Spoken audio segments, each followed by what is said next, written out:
हमें क्या फ़र्क पड़ना।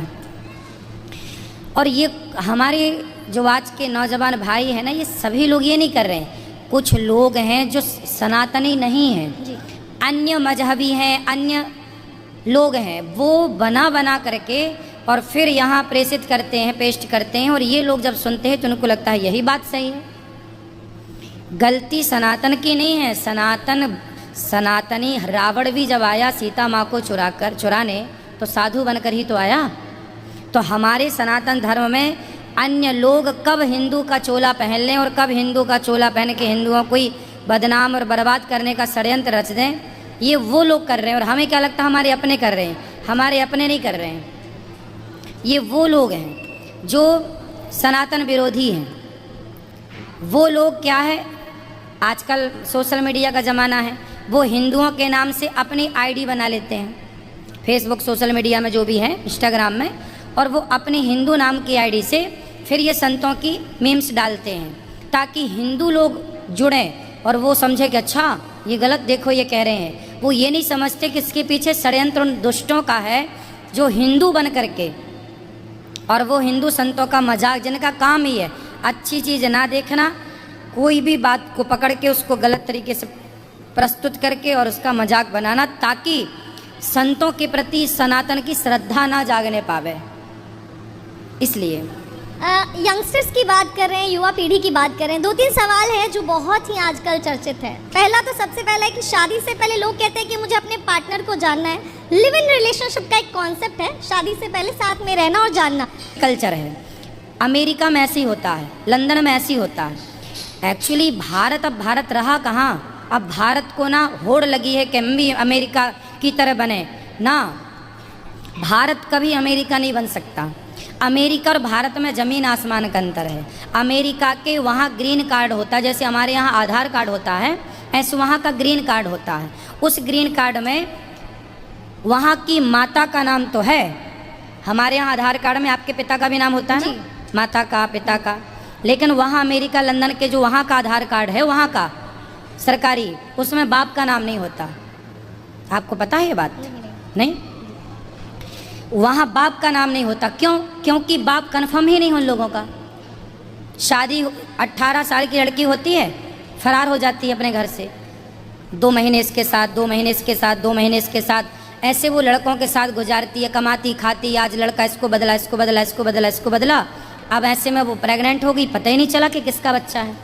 इसलिए वहाँ आधार कार्ड में बाप का नाम है ही नहीं, सरकारी रिकॉर्ड में। इसलिए तो कहा डार्विन ने कि हम बंदर की संतान है, क्योंकि उनके बापों का पता ही नहीं, तो वो कहेंगे बंदर हैं। हम तो ऋषियों की संतान है ना, हम तो ऋषियों की संतान है। इसलिए हम थोड़ी कह सकते हैं कि हम बंदरों की संतान है। भाई तुम्हारे बाप का पता नहीं, हमारे यहाँ तो बाप, दादा, परदादा सबका पता है। तो अब वो अमेरिकी कल्चर आप अपनाएंगे तो आप कितने बुद्धिमान बनेंगे। महाराज जी, जो भटक गए हैं, जो हमारे यहाँ के भटक गए हैं, जो इस तरीके के कल्चर में जाना चाहते हैं, जिनको पसंद है, उन यंगस्टर्स के लिए, यूथ के लिए क्या कहना चाहेंगे आप? भटक गए हो तो सही राह पर आ जाओ, है ना। सुबह का भूला शाम को वापस सजाए तो उसे भूला कहाँ कहते हैं। आ जाओ। गलत तो गलत होता है, आप सिर पटक लो। नीम को कितनी भी शहद लगा के उसकी घिसाई करो या उसकी जड़ में शहद डालो, मीठी कभी नहीं हो सकती। आपके गलत आचरण कितना भी आप सफाई दो, पर गलत आचरण सही नहीं हो सकता। गलत गलत ही रहेगा। इसलिए गलत को सुधारने का एक ही उपाय है कि सॉरी बोल दो कि हमने गलती कर ली है, और उस गलत राह को छोड़कर हमेशा के लिए सही राह पर आ जाओ। इसी से आपका, आपके धर्म का, आपके परिवार का भला है। आप जब सुव्यवस्थित रूप से विवाह करते हैं, हमारे माता पिता विवाह कराते हैं, मंडप गढ़ता है, हल्दी चढ़ती है, तेल चढ़ता है, विधि विधान से पंडित जी आते हैं, मंत्र पढ़ते हैं। विवाह एक यज्ञ है। विवाह क्या है? यज्ञ है। यज्ञ है। इसलिए शादी के बाद पति पत्नी आहुति डालते हैं, फिर उसी यज्ञ मंडप, वो जो हवन कुंड होता है, उसकी परिक्रमा लगाई जाती है, जिसे कहते हैं फेरे, है ना। तो पहले हवन, यज्ञ, फिर फेरे। उस हवन कुंड के फेरे करके फिर माना जाता, शास्त्र साक्षी होते हैं। कौन? ध्रुव जी साक्षी होते हैं, अग्नि साक्षी होती है कि मेरा विवाह आज इस स्त्री के साथ, इस के साथ संपन्न हुआ। अब ये मेरी पत्नी है, अब इसके साथ मैं रहूँगा और जीवन गुजारूंगा। इसके सिवा संसार की प्रत्येक नारी को मैं माँ, बहन और बेटी की दृष्टि से देखूंगा। यह वहाँ पर होता है, 7-5 वचन होते हैं ना, उनमें सब कुछ होता है, लेकिन अब वो मर्यादाएं कहाँ बची। भाई यज्ञ जब आप करेंगे, दशरथ जी ने पहले पुत्रेष्टि यज्ञ किया, फिर राम जैसा पुत्र पाया।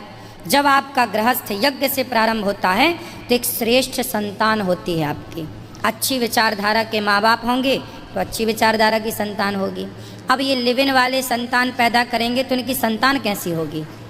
तो यानी माफी मांग लो, जो लोग ऐसी चीजें कर रहे हैं उन्हें नहीं करनी चाहिए, आपको चेंज होना चाहिए अपनी संस्कृति की तरफ। और माफी भी किसी हमसे माफी नहीं, माँ से माफी नहीं, माँ बाप से माफी नहीं, समाज से नहीं, खुद से माफी मांगो कि भाई मैंने गलती कर दी है। आप हमसे झूठ बोल सकती हैं, हम आपसे झूठ बोल सकते हैं, आप भी किसी से झूठ बोल सकते हैं, सबसे झूठ बोला जा सकता है, क्या खुद से झूठ बोला जा सकता है?